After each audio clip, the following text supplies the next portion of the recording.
সাতক্ষীরা তালাই দারিদ্র্য ১১৫ জন শিক্ষার্থীদের মাঝে খাতা কলম ও নগদ অর্থ বিতরণ করা হয়েছে।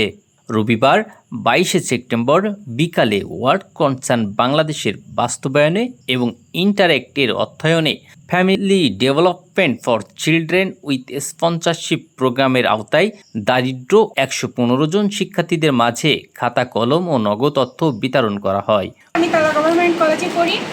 আজকে এখানে ওয়ার্ল্ড কনসার্নের পক্ষ থেকে আমাদের খাতা কলম এবং নগদ অর্থ প্রদান করা হয়েছে। আমি সহ ১১৫ জনকে দেওয়া হয়েছে। আমরা আগেও পেয়েছি, এখনও পাচ্ছি, আমরা আশা করি পরবর্তীতেও পাবো।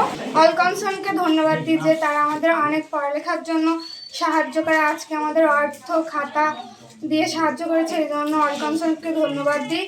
উপজেলা মহন্দি এজি চাস হলরুমে অনুষ্ঠিত ওয়ার্ল্ড কনসার্ন বাংলাদেশের প্রোগ্রাম অফিসার রণজিৎ দাসের সঞ্চালনায় প্রধান অতিথি হিসাবে উপস্থিত ছিলেন উপজেলা একাডেমিক সুপারভাইজার প্রভাস কুমার দাস।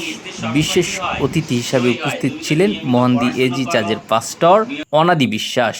অনুষ্ঠানে স্বাগত বক্তব্য রাখেন ওয়ার্ল্ড কনসার্নসের প্রোগ্রাম অফিসার বিউটি বিশ্বাস।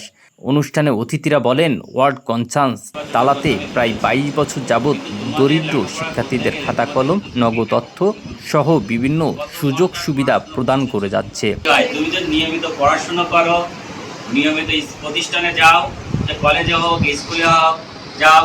দারিদ্র শিক্ষার্থীরা এই সহায়তা পেয়ে সরকারি ও বেসরকারি বিভিন্ন প্রতিষ্ঠানে দক্ষতার সহিত দায়িত্ব পালন করছেন।